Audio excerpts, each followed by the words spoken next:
Évangile de Jésus-Christ selon saint Luc, chapitre 10, versets 38 à 42. En ce temps-là, Jésus entra dans un village. Une femme nommée Marthe le reçut. Elle avait une sœur appelée Marie qui, s'étant assise aux pieds du Seigneur, écoutait sa parole.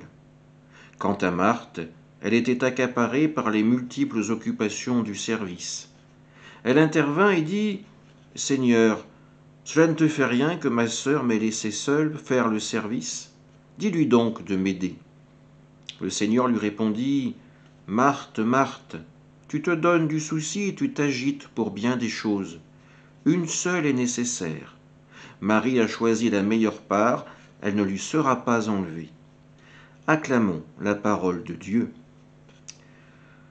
Un évangile où nous prenons, peut-être de manière instinctive, le parti de Marthe.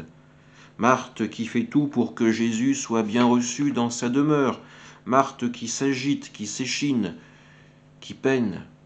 Et Marthe qui vient trouver Jésus pour se plaindre de sa sœur qui, elle, est restée assise aux pieds de Jésus à l'écouter. Marthe voudrait que Jésus sermonne sa sœur afin qu'elle aussi prenne part au service. Pourtant, la réponse de Jésus va sûrement la surprendre. Tu te donnes du souci, tu t'agites pour bien des choses. Une seule est nécessaire.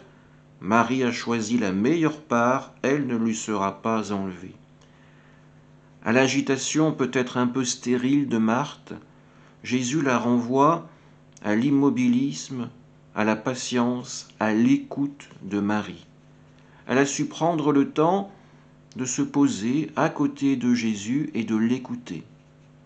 Marthe a sûrement le cœur rempli de bonnes intentions, mais toute son agitation vient comme polluer l'enseignement que Jésus veut lui donner. À Marthe, il faudra apprendre la patience, l'écoute. L'amour, elle n'en manque pas, mais elle n'a peut-être pas encore les capacités de bien l'exploiter. Alors dans cet évangile, bien sûr que Marthe n'est pas condamnée. Elle est simplement invitée à changer sa façon de vivre sa relation avec le Christ, à ne pas se laisser polluer par un tas d'activités parasites.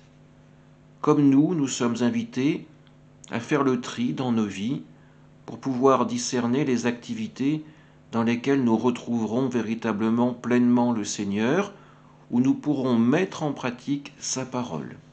Amen.